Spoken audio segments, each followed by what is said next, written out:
महाराष्ट्र में मराठा आरक्षण को लेकर मराठाओं का एक और संगठन सड़क पर उतर गया है।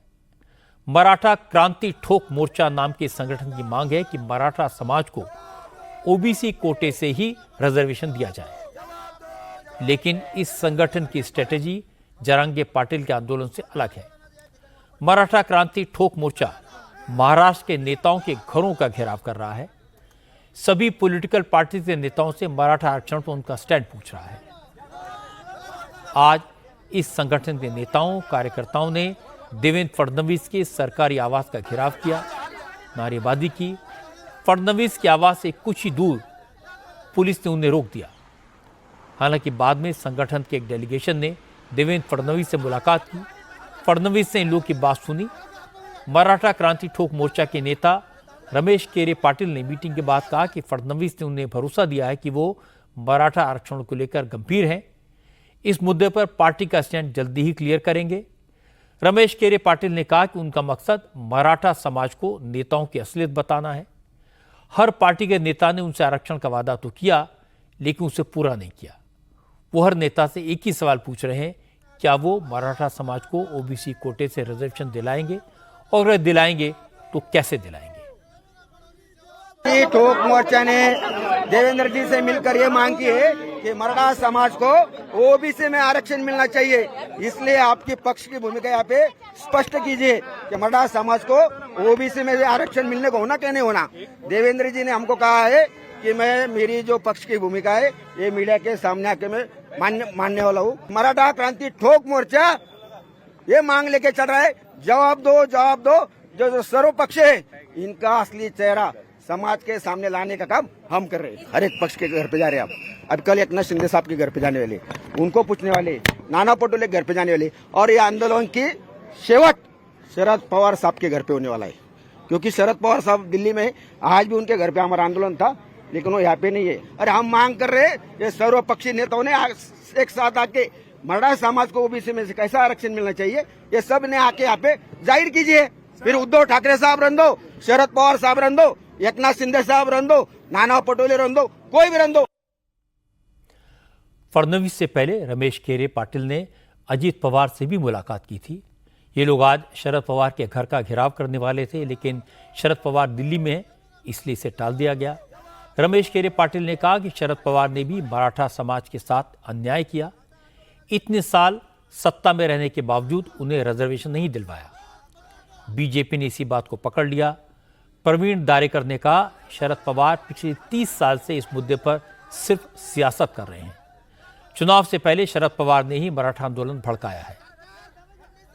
शरद पवार साहब कितने साल इस महाराष्ट्र के सीएम रहे, यह मराठा समाज को मालूम है।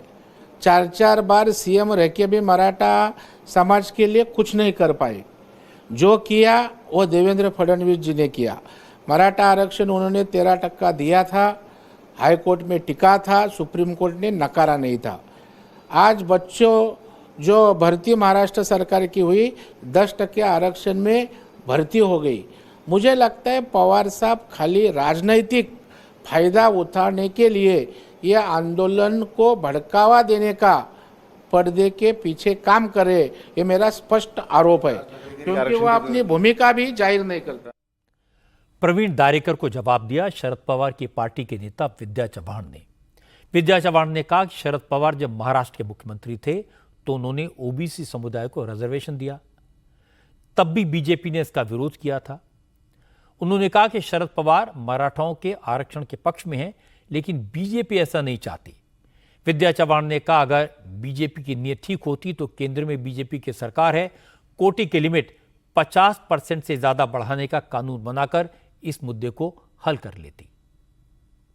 पवार साहब ने मंडल आयोग जारी किया, तब पवार साहब मुख्यमंत्री थे महाराष्ट्र के, और बिना झिझक उन्होंने किया था। महिला ओबीसी समाज को 27% आरक्षण मंडल आयोग से जो मिला था, इसका विरोध हम लोगों ने, कांग्रेस ने नहीं किया था, शरद पवार साहब ने नहीं किया था, वो तब भाजपा ने किया था। कि आपको अगर आरक्षण मराठा समाज को देना है तो मर्यादा उसकी हटानी चाहिए। भाजपा ये पार्टी आरक्षण के खिलाफ है, लेकिन आज चुनाव नजदीक आने की वजह से वो सामने आकर खुलेआम बोल नहीं रहे। पवार साहब ने हमेशा आरक्षण जो जिन जाति को समानता नहीं मिली है ऐसे वर्ग को आरक्षण देना चाहिए, इस मुद्दे में पवार साहब का किधर भी विरोध नहीं है और मराठा आरक्षण को तो कतई विरोध नहीं है। मराठा क्रांति ठोक मोर्चा के कार्यकर्ता कल नाना पटोले के घर का घेराव करेंगे। इसलिए नाना पटोले ने आज ही कह दिया कि कांग्रेस मराठा आरक्षण के पक्ष में है, लेकिन ये रिजर्वेशन ओबीसी कोटे से अलग होना चाहिए। इसके बाद नाना पटोले ने कहा आरक्षण का इशू सेंसिटिव है, इसलिए केंद्र सरकार को जल्दी से जल्दी रिजर्वेशन कोटे की लिमिट को बढ़ाने वाला कानून बनाना चाहिए। एकदम क्लियरिटी है कांग्रेस पार्टी की। हमारे नेता राहुल जी ने जिस तरह से भूमिका रखी है देश की जनता के सामने एकदम क्लियर है, लेकिन नरेंद्र मोदी जी उससे भाग रहे हैं। 50% की मर्यादा जब तक हम खत्म नहीं करेंगे, जब तक आरक्षण के ये सब प्रॉब्लम खड़े होंगे। 50 के अंदर में रहने के बाद इसके परिणाम क्या होंगे, इसका अंदाजा आज आप लोग नहीं ले रहे हो। बांग्लादेश की हाल ही में एक सरकार और जिस तरह से उद्रेक लोगों का हुआ वो आरक्षण के पीछे ही हुआ है। भारत देश में ऐसा ना हो यही मैं प्रार्थना करूंगा। इसलिए ये आरक्षण का प्रश्न छुड़ाने के लिए देश के प्रधानमंत्री ने आगे आना चाहिए और इसलिए हमें लगता है कि जो 50% का आरक्षण का सीलिंग जो है वो संसद में उस तरह का एक बिल लाके उसको हटाना चाहिए। नाना पटोले ये भूल गए कि बांग्लादेश में आंदोलन आरक्षण के लिए नहीं, आरक्षण को खत्म करने के लिए हुआ था। महाराष्ट्र में चुनाव सिर पर है, इसीलिए सोची समझी रणनीति के तहत मराठा आरक्षण के मुद्दे को हवा दी जा रही है। शरद पवार हों, नाना पटोले हों, उद्धव ठाकरे हों, सब जानते हैं कि मौजूदा कानून के तहत मराठाओं को पिछड़े वर्ग का आरक्षण नहीं दिया जा सकता, क्योंकि एकनाथ शिंदे की सरकार ने बीच का रास्ता निकाला था। मराठाओं को कुणबी सर्टिफिकेट देकर आरक्षण दिया जा रहा है, लेकिन फिर जरांगे पाटिल ने कहा कि सारे मराठाओं को कुणबी सर्टिफिकेट दिया जाए और अब दूसरा संगठन सामने आ गया कि मराठाओं को ओबीसी कैटेगरी में शामिल करके रिजर्वेशन दिया जाए। इन दोनों मांगों को पूरा करना मुमकिन नहीं है, इसलिए यह मामला बीजेपी के लिए गले की फांस बन सकता है। इसी दौरान आज उद्धव ठाकरे दिल्ली पहुंच गए। उद्धव ठाकरे 3 दिन तक दिल्ली में रहकर शरद पवार के अलावा कांग्रेस के नेताओं से मुलाकात करेंगे। कल शाम को उद्धव ठाकरे की मीटिंग राहुल गांधी, मल्लिकार्जुन खड़गे और केसी वेणुगोपाल के साथ होगी। इससे पहले आज महाराष्ट्र कांग्रेस के इंचार्ज रमेश चन्नीसला ने उद्धव ठाकरे से मुलाकात की। इस मीटिंग में शरद पवार की पार्टी के नेता जितेंद्र आव्हाड भी मौजूद थे। उद्धव ठाकरे के साथ मीटिंग से पहले चन्नीसला ने शरद पवार से मुलाकात की। रमेश चन्नीसला ने कहा कि विधानसभा चुनाव में सीट शेयरिंग के सवाल पर महाविकास आघाड़ी के नेताओं की मीटिंग होनी है। इससे पहले तीनों पार्टियों के बड़े नेता इनफॉर्मल बात कर रहे हैं, इसमें कोई बड़ी बात नहीं है। उद्धव जी इधर दिल्ली आ गया तो हमारा दायित्व बन है उनसे मिलने का, और उन्होंने बात किया। इसके पहले मैंने शरद पवार जी से उनके निवास पे जाके बात किया। अभी देखिए महाराष्ट्र के चुनाव हैं, महाराष्ट्र के चुनाव में महाविकास आघाड़ी को जीतना है, सो इसलिए हम इसके लिए जरा अनऑफिशियली हमने बात किया है। ऑफिशियल चर्चा तो 7 तारीख से शुरू होगा, अब मुंबई में शुरू होगा। हालांकि संजय राउत ने कहा कि महाराष्ट्र असेंबली इलेक्शन को देखते हुए उद्धव का यह दौरा बहुत इंपॉर्टेंट है। उद्धव के इस दौरे में यह कोशिश की जाएगी कि सीट शेयरिंग पर कोई फाइनल फार्मूला निकाल लिया जाए।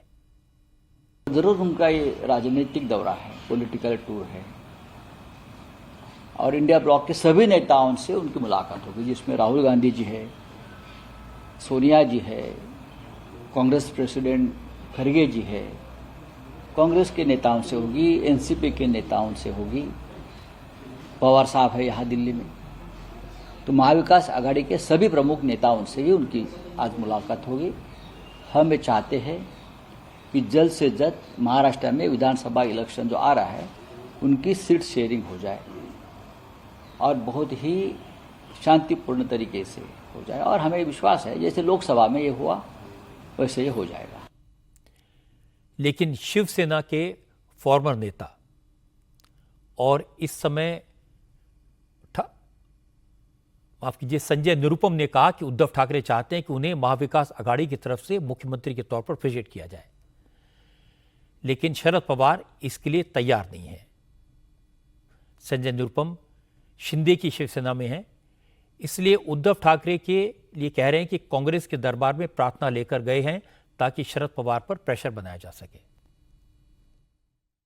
उनको पता है कि शरद पवार जी कतई नहीं चाहते, कभी नहीं चाहेंगे कि उद्धव ठाकरे को मुख्यमंत्री का चेहरा या एमवीए का पूरा चुनाव उनके नेतृत्व में लड़ा जाए, ऐसा इंतजाम हो।